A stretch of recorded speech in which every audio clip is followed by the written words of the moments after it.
bartered to a cruel trapper and beaten blind. A Lakota chief took her away and gave her sight again. The morning I went to kill Harlan Fitch, I did not go alone.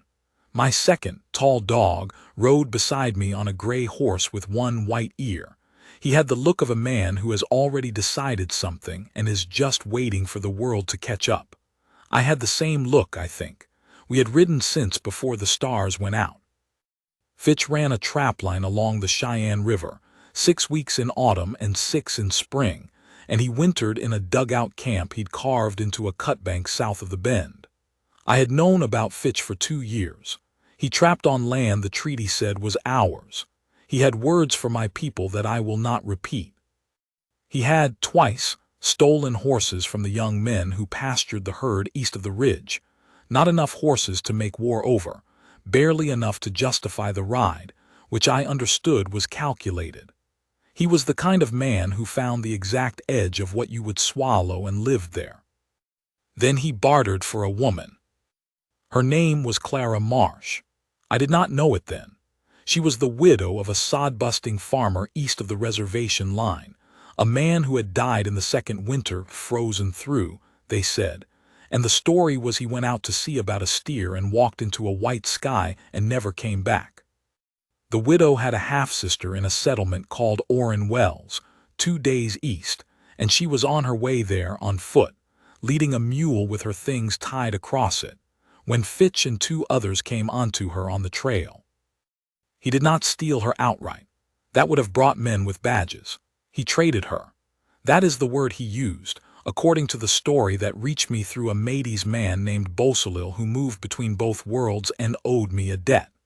Fitch had given a man named Greer, the woman's dead husband's former business partner, such as it was, a pony and a side of smoked elk in exchange for what Greer called her debt. Whether any debt existed, whether Greer had any right to trade a living woman, none of that mattered to Fitch. What mattered was that now he had something legal-looking on paper, and a woman, and he was 200 miles from the nearest town where anyone would care. She was with him 4 months before I came. I did not come because of her. That is the truth, and I will not dress it up. I came because of the horses, and because of a dried scalp Fitch had nailed to the post outside his dugout door, one of mine. A boy named Crow Feather, 17 years old, who had gone missing the previous autumn. We had not known what became of him until Beausoleil described that scalp and its long single braid. I knew that braid. I had watched his mother tie it when he was small. So I came to kill Harlan Fitch.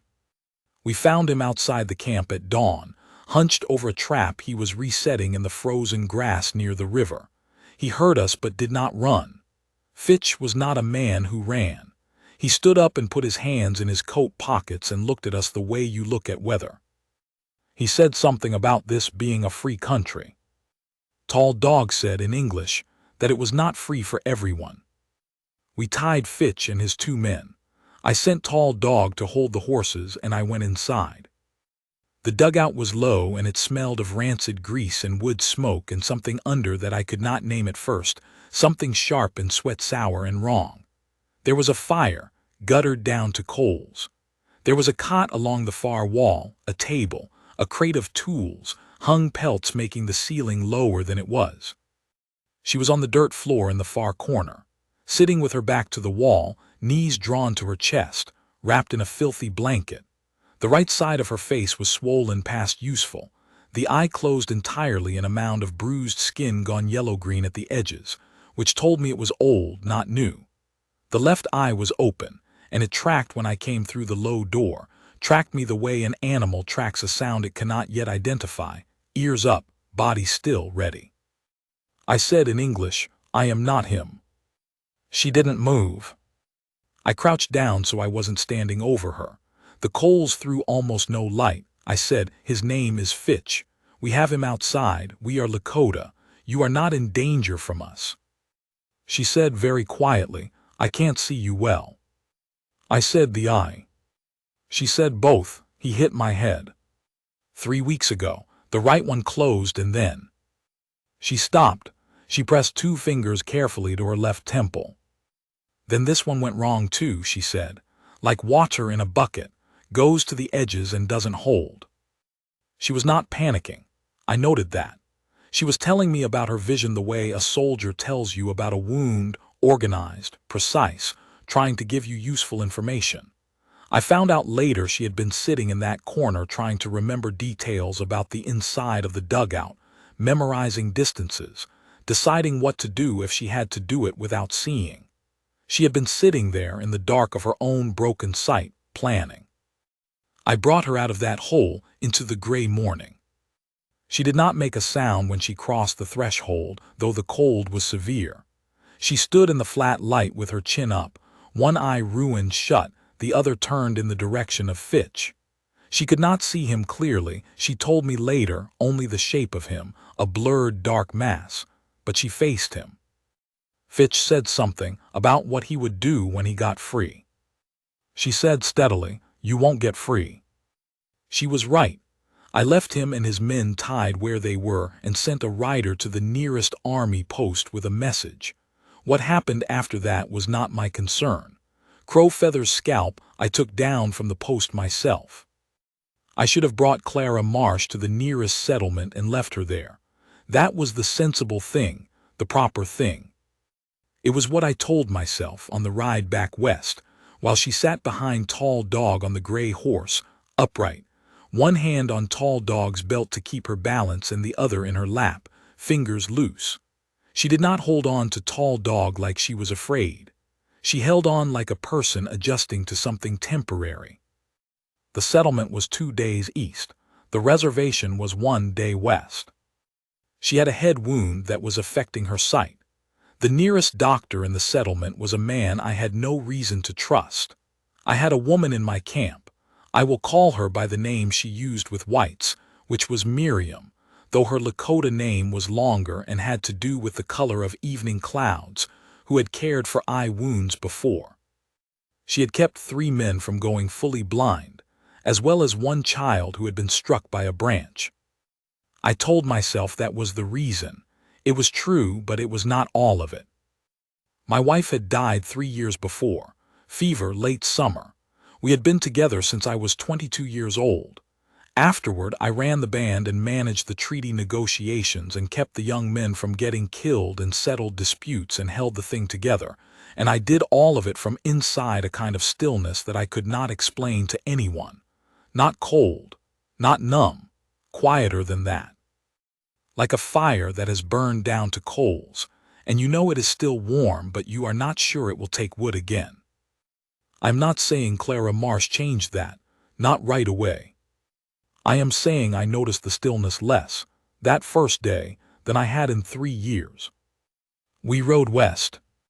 Miriam met us at the edge of camp. She looked at the woman and at the eye and asked me a question in Lakota. I told her what I knew, the hit to the head, the eye going soft and watery, 3 weeks. She made a sound that was not optimistic but was not final either. She brought Clara to her lodge. I went to do the things a chief does. Talk to Tall Dog about the horses Fitch had stolen, 2 of which we had recovered. Speak to the elder men about what had happened at the trapline and what it might mean. Eat a little, sleep a little. I did all of it. I came back to Miriam's lodge in the evening. Miriam told me in Lakota, the eye is not lost. Swelling pressure could resolve, could not. She is making compresses from the willow bark and from the inner bark of elder. She is resting. She cannot be jarred or frightened, nothing sharp or bright. She needs 2 weeks, maybe more. I said she stays then. Miriam looked at me with an expression I had not seen from her before, or one I had not noticed. She said, "Yes." I do not know what Clara made of those first days. She told me later, much later, with her head on my shoulder and both hands around a tin cup, she said, "I knew you were coming back every evening because you had a particular step. You put the heel down harder than most men," she said. "I could hear you outside the lodge opening, and she always said a few words and then you'd leave." She said, "I counted your visits." I counted them too, though not at the time. Not consciously. On the 3rd evening, I brought her a thing I had traded for from a Cheyenne man the autumn before, a small pair of spectacles with dark smoked glass lenses. the kind sometimes used by men who worked in the sun all day on open water. I did not know if they would help. I thought they might reduce the light that made her good eye ache. I brought them, and I sat with her while she tried them, and she held them carefully with both hands the way you hold something you are afraid to break. She said, "Where did you get these?" I told her. She was quiet for a moment. She said, "They make shapes clearer, the edges." She looked in my direction and she said, "I can see you better with these." I said, "What do you see?" She said, "A large man, very still, either very patient or very sad." I said, "Both." She put the spectacles on her lap and she reached out her hand, not all the way, just part of the way, and I understood what she was offering. I took her hand and held it. She had a worker's hands. Rough at the palm, the knuckle of the right index finger crooked where it had been broken and healed slightly wrong. I felt that crooked knuckle under my thumb. I sat with her until the fire in Miriam's lodge had gone low. The eye improved slowly. Miriam's compresses, I believe, helped. The darkness and the rest helped.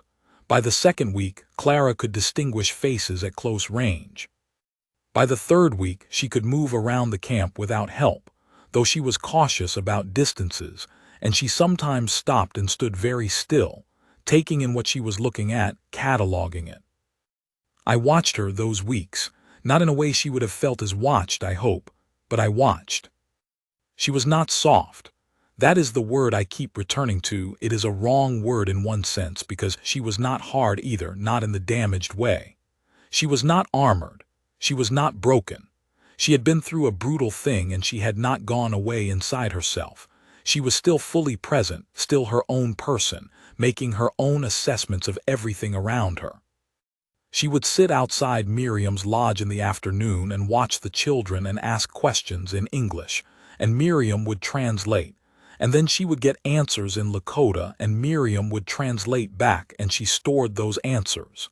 She was learning, not performing interest, actually learning. She asked me once about Crow Feather. She had heard the name, heard me use it, put together from the fragments around her that he was why I had come to Fitch in the first place. She asked me carefully, without pushing. I told her about the braid, about his mother, about being 17 years old and gone on a morning that looked like every other morning. She said nothing for a moment. Then she said, "How long have you been carrying that?" I said, "I do not carry it. I put it down when I took the scalp from the post." She said, "You took it down and then you found me." I said, "Yes." She said very quietly, "I'm glad you came that morning." I thought about the boy who was not coming back. I thought about the morning I had ridden out with Tall Dog in the dark, cold, my jaw set, no expectation of what I would find inside that dugout. I thought about the way she had faced Fitch's voice without being able to see him properly. I said, "I am glad too." There is a thing that happens in men, I have seen it, and I recognize it in myself now, though at the time I did not name it, where the grief that has been living in them for a long time gets interrupted. Not healed, not replaced, interrupted. Something happens that requires your attention entirely, something present and real and not made of memory, and for the duration of that thing the grief stands aside. It does not go anywhere, but it stands aside. She was that interruption. At the end of her 4th week in camp, she told Miriam she wanted to speak to me alone. I came to the lodge. She was sitting upright, the spectacles on, she wore them most of the day now, her hands in her lap. She said, "I want to ask you something and I want you to answer honestly, not politely." I said, "Yes." She said, "Is my being here a problem? For you, for your people, for the treaty arrangements?" She had been listening, putting things together. She said, "I know the agency men come. I know how it looks, a white woman here." I said, "It looks like I found a woman who was being kept against her will, and I brought her somewhere she could heal." She said, "That is the polite answer." I said, "It is also the honest one. What the agency men think of it is their business." She looked at me for a long moment. Her left eye had improved to the point where she could hold a gaze now, and she held mine. She said, "I am not going to leave until you ask me to." I said, "I am not asking you to." She said, "Then I'm staying." Not a question. She said it the way you say something that has been decided. The way you set down a pack you have been carrying, and you set it down deliberately, not because you dropped it. I said nothing. I did not need to. There is a thing about a man getting older. Past a certain age you stop expecting. Not in a bitter way. You know what your life is, you know its edges, and you stop expecting those edges to change. I was 46 years old. I had been running a band through impossible decades, holding a treaty together with the force of my own steadiness, carrying my dead wife in the center of my chest, doing the work because there was no one else to do it. I had stopped expecting to be seen. Not overlooked. People saw me, knew who I was, what I was. I mean seen the way she meant it when she reached her hand out in the dark of Miriam's lodge, and I felt the crooked knuckle under my thumb. Seen as a person in particular, not a chief, not an archetype, not a symbol of resistance or tragedy or any of the things the world outside wanted to project. Just this man, right here, sitting beside her in the firelight with the cold coming through the skins. She gave me that. She gave it freely, without obligation, without debt or gratitude making it complicated. She had a clear eye even when it was damaged, and she would not have stayed out of gratitude, I know that. She stayed because she wanted to. That is the whole of it. The winter came hard that year. Snow by October, cold that cracked the firewood before you could split it. Clara helped with the camp work the way she'd been helping since her 3rd week. She did not wait to be assigned things. She found what needed doing and did it. She was useful, practically useful. She could cut and smoke meat. She had done it on the farm. She could sew, poorly but adequately. She could make something from almost nothing, which is a skill you earn in hard country. She was learning Lakota, badly at first, then with increasing stubbornness. Miriam was her teacher, and they had developed a friendship I did not entirely understand but recognized as genuine. Sometimes I would hear them laughing. I could tell it was real laughter, the involuntary kind, and it was a sound I had not heard in that camp in a long time. My son, Red Willow, he was 21 that year, broad across the shoulder the way his mother had been, with her same flat certainty in the eyes, came to me in November and said, without preamble, "She's a good woman." I said, "Yes." He said, "Are you going to tell her that?" I said I was not sure she needed telling. He looked at me the way his mother used to look at me when she thought I was being deliberately obtuse. He walked away. In December, the agency man came. His name was Aldrich, a small, dry man with a persistent cold, and the particular exhausted bureaucratic hostility of someone who has been doing an unpleasant job for a long time. He had heard about the woman. He came in on a Monday, which I say only because I remember the quality of the light, which was the particular flat gray of a Monday sky. He was not outright threatening. He was performatively puzzled. What was the situation? How had it come about?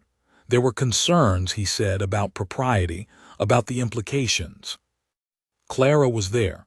I had not asked her to be there, she had simply come. She told Aldrich, in a voice I had not heard her use before, not louder, not harder, but very exact, like a blade kept just sharp enough. She told him that she was the widow of a free citizen, that she had been held against her will by a man named Fitch who was now in custody, that she had been provided shelter and medical care during her recovery, and that her arrangements were her own business and not the Bureau of Indian Affairs. Aldrich said something about her welfare. She said, "I am well." He said something about the winter. She said, "I've been through winters." He left in the afternoon. He came back twice more that winter, each time with slightly less conviction. The 3rd time he came, he brought a letter from a magistrate. He stood in the cold outside my lodge and held the letter out, and Clara took it and read it and handed it back to him. She said, "I'll write him." Aldrich looked at her, he looked at me, He left. She wrote the magistrate. I do not know exactly what she said. I know she sent the letter and the magistrate did not pursue it. That is enough. What I know is this. In January, the temperature dropped past anything the old men could remember, and the horses were hard to keep, and the supply of dried meat was lower than it should have been, and I was up before light every morning working on the problem of the band's survival, and I went back to the lodge at night tired through to the back of my skull. And she was there. She had a fire and she had food, and she did not ask me to explain things or report to her. She sat beside me, and she was quiet when quiet was what was needed, and she talked when talking was what was needed, and she knew which was which in a way that I had only ever found in one other person. I told her that once, about my wife, about how few people could read a room that way. She said I learned from a good teacher. My grandmother, she said, she was from Georgia, had the kind of eyes that could read weather. She touched my face when she said it, her hand on my jaw, tilting my face toward her like she was checking the set of it, the same careful way she'd handled the spectacles the first day. I let her look. She said, "You carry everything for everyone. You have for a long time." I said, "It is what I do." She said, "I know, I'm just telling you I see it."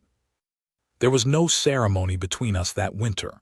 Miriam would say there was later. She said it was all ceremony. She said the whole winter was a ceremony, every cup of tea and fire and word between us. She may be right. In the spring, Clara formally moved from Miriam's lodge to mine. There was no announcement. It was simply where she was. What I will say is this: she did not fix me. I do not need fixing. What she did was simpler and harder than that. She came back every morning. Every morning I woke in the gray before light and she was there, sleeping with her hand open on the blanket. And it was not the grand fact of her presence but the specific fact of this particular woman who had looked at me when she could barely see and said, "A large man, very still, either very patient or very sad," and then had not gone anywhere. I had been carrying the band for 22 years. I had been carrying my grief for 3. I had been carrying the weight of the treaty and the agency men and the memory of Crow Feather, and all the names of all the men and women I could not protect, and I had done it because it was mine to do, without complaint, without expecting relief. She did not take the weight. She sat beside me while I carried it. That is the thing I could not have explained before she came, the thing I would not have known to want. Not rescue, not someone to take the burden, someone to sit there and know it was heavy and stay anyway. In March, the snow started to break on the south slopes. The horses got back onto grass. We lost no one that winter, which was not always true. Red Willow said, in that flat, certain voice, "Good winter." He looked at Clara and then at me, and there was something in his face that I recognized as pride, though I would not have predicted it. One morning in late March, I woke early and went outside, and the light was coming from the east in long, low lines over the plain. The snow still on the high ground, but the ground itself showing through in brown and gray. Clara came out behind me. She stood at my left shoulder and she put her hand in mine without looking down, without negotiating it. She was wearing the smoked-glass spectacles. The light had been sharp since the eye improved, and she wore them most mornings now.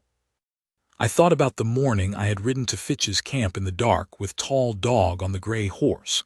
I thought about the boy's braid. I thought about a woman sitting in the corner of a dirt dugout cataloging distances in the dark. She said, "What are you thinking about?" I said, "The ride in." She knew what ride I meant. She was quiet for a moment. She said, "You came to take care of your people." I said, "Yes." She said, "And now look what you came home with." She said it plainly, a small dry observation, but she was squeezing my hand when she said it, and her thumb was moving across my knuckle in a slow, steady way, the way you work warmth back into cold muscle.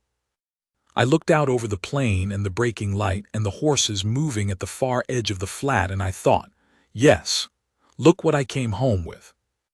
The light grew. She stayed at my side.